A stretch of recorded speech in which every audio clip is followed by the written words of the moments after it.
Yeah, well, it's a Bledisloe Cup, and having been on the other side where you win it in the last minute, you understand the emotion of it, and the need for you to be able to be good when you're under the most intense pressure. And we just don't, at the moment, have the capacity to do that. But we're building a capacity to do it. I thought our first 40 minutes were very good. I thought, the New Zealand's first 30 in the second half was good, equally as good. And there's one upright in the game. But congratulations to New Zealand, but I think we're going in the right direction. I thought, for a young guy, Tate, captain side for the first time, did an incredible job. So there's a lot for us to be positive about. But we also realise that there's a lot of hard work for us to do. And even in defence, not many teams keep the All Blacks for 3 minutes by half time. That must be a difficult part of the game. Yeah, we've done it. Well, we've only really started defence training last week, because we've prioritised the way we want to attack. Whilst we haven't treated this tournament as a pre-season, we've had to build it. We're building a team for the World Cup, so we've sort of blocked pieces of work we've done, and it was good to see our defence a bit more aggressive, a bit more in their face today. Did you think you had the All Blacks back on it? Well, I don't think you ever have it. In one game we've had them in my whole career. But all the time, it's going to go down to the wire. It's going to be a battle. They don't give up. And that's the great thing about New Zealand rugby. As much as I hate New Zealand rugby, I've got great admiration for the way they keep at it, they keep playing, they keep doing the things they're good at. They stay hard in the contest, they keep going. And for us, we don't want to forget that feeling today. That's a really important feeling we had today. Because, we've got a devastated group of men in there. But it's also, if we learn from it, it's going to be the most potent lesson. It's going to be more than a PhD from the University of Otago. Do you learn more from that first half? Do you think, would you take more out of that first half when you sort of assess this going forward, or do you focus more on the way the All Blacks came back? Well, I think, there's the good parts, and then there's the bad parts, and then there's the ugly parts. And in the second half, our scrum got ugly, didn't it? But, we're down to our 4th, 5th choice tight end. He's a young guy learning his trade. So, again, we've got to balance that out in the context, but we still lost the game, mate. Carter Gordon, he came under a bit of criticism after the end after last week's loss. He stepped up a bit. He's a good young player, and he'll only get better and better. The more time he has in the saddle, the better he'll be. He's still learning about the game, mate. And the difference, particularly now, I think, having been away for a period of time, watching Super Rugby and Test match rugby, the gap's got huge, mate. Super Rugby's now doesn't have that intenseness, that pressure of being able to do things over and over again it used to have. So our players have to learn, and particularly when they've been playing for a club that's been down the bottom of the competition. There's a bit to learn.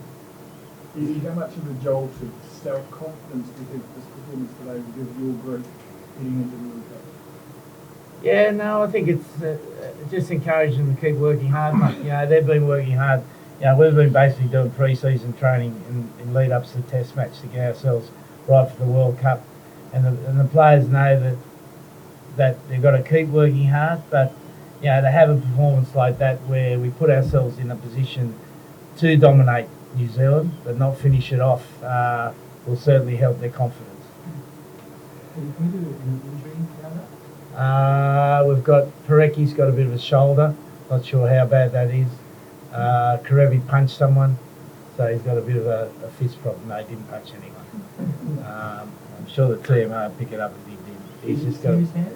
His hand, not sure how bad it is, mate. And what about Jordan pre-match? He's got an old ACL injury, and he's got a little bit in there that sometimes comes out. He talks to his knee, tells her to get back in, sometimes it doesn't get back in. And Boots and Tupou, are they going to Darwin? We just have to wait and see, mate. Yeah. How concerned should Australian fans be about this? Well, just wait and see, mate. Just sit in your chair and wait. Kate, how much did you feel the performance of the group lifted from last week to this week? Yeah, hugely. I mean, we had a good 30 minutes last week, but not to the extent we played that 40 minutes this week. So the way we, were quick into position and our urgency, particularly around the breakdown when we're playing direct like that, I was really proud of that. It was a focus for us. We wanted to be aggressive in those areas, and we really took it to them. So, like Eddie's saying, it's obviously disappointing we didn't do that in the second half, but at least we fought as opposed to last week. And you must have thought you had that try, right? But you suck here and that play in Yeah. We'll get it next time, mate. How good was Tom Hooper, particularly running around the team out there? Yeah, I think what we're seeing is guys like Tom Hooper, Fraser McWright, that those boys are coming out of their shells. Particularly Hoops. This is, he was his third, fourth game, and he was everywhere tonight. He's an absolute brick in defence, and he's finding his feet in the attack side as well. So not only Hoops, but I thought the back row was outstanding. What did you make of Tom Hooper? Yeah, no, combative, mate. He's a young guy at the start of his career. He's got the capacity to play 7. He's probably about a 6, but certainly in the right conditions he can play 7. And consider he played that one test against South Africa. He only lasted 20 minutes, I think. Miss Argentina's come back and played the 2 tests against New Zealand. And he's still only got half a body, mate. We're still trying to find the other half of his body. So when he gets a full body, he's going to be some sort of a monster. So we're looking for it. If you find a half a body roaming around somewhere, bring it back into our dressing room.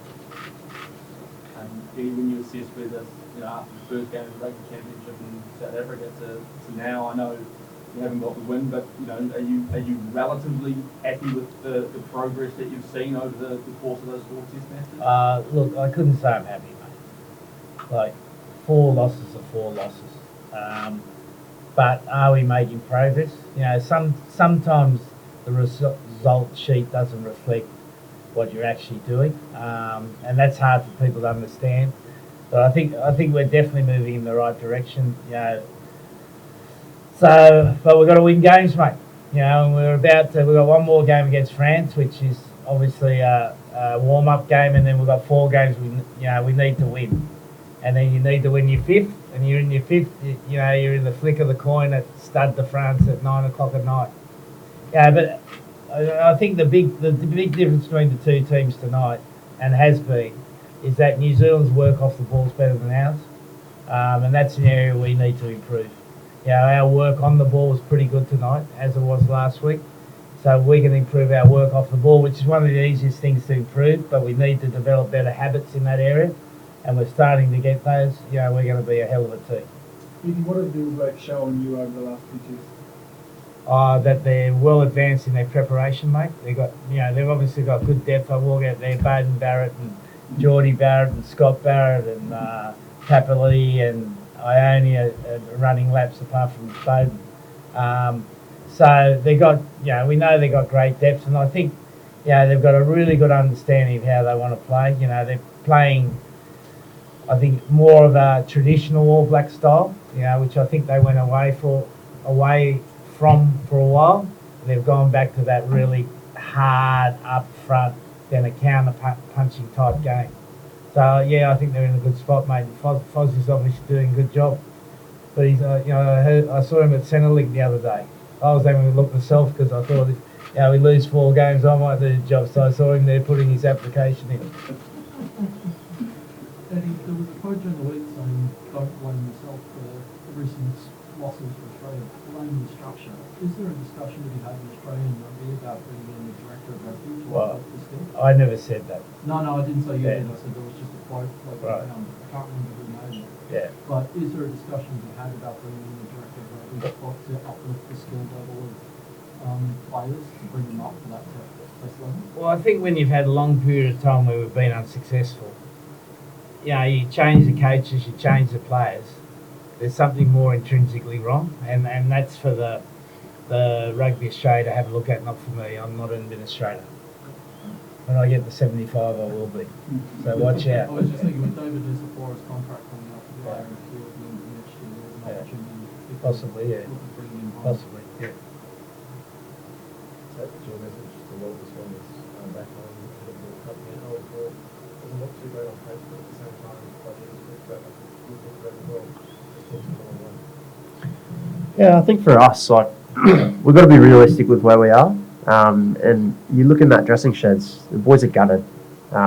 Because like Eddie's saying, we're working bloody hard. And we're not seeing much for it at the moment. But what we are seeing are small areas of our game growing. And growing quickly too. So I guess from a fan's point of view, they can see just that the rate of our attacks progressed from that South African Test match to now.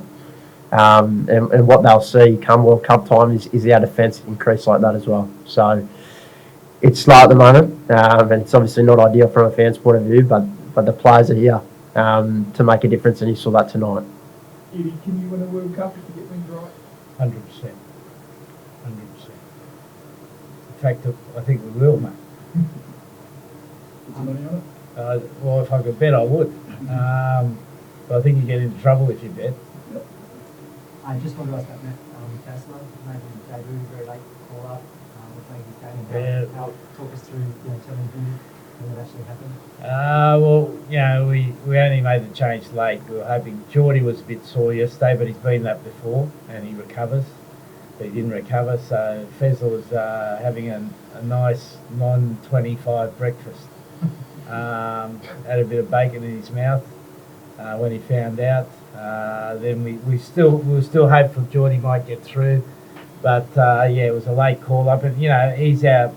When you look at it at the end of the game, he's our third string hooker, and he's really come on. First cap, Zane Nongol out there, who's our possibly fourth or fifth choice tight head playing his second game. So they're great learning experiences for those young guys. As painful as it is. Also, just wanted to ask, there was no boomerang today, which has been a feature of the haka for Australia over the last few years. Is there any reason behind that? It's the player's choice, mate. I never tell the players what to do. We want to be respectful, and the players make a choice of how they deal with it. Yeah, I think last week was the first time we've ever presented a boomerang. If you're talking about the shape of the boomerang when we stand, we just wanted to be a united front today. So that's what you saw. That performance today and Pierce's performance, not just today, but presumably through the week. Is there a chance of going on to the captaincy now? Because obviously not left this week Yeah, no, it's a good question. Very good question. Look, we've got to pick the squad first, and then we'll decide on captaincy. But certainly, Tate's one of the candidates, strong candidate. that first half hour you talked about when you came back to Australia about playing other teams, not giving them time to reset. Is that the blueprint? Yeah. We should be blueprint there. What do you Yeah, want? that's how we want to play. And you look at our team; we're a running team. We've got big men with ability to change direction in small space. And we want to use that. Running.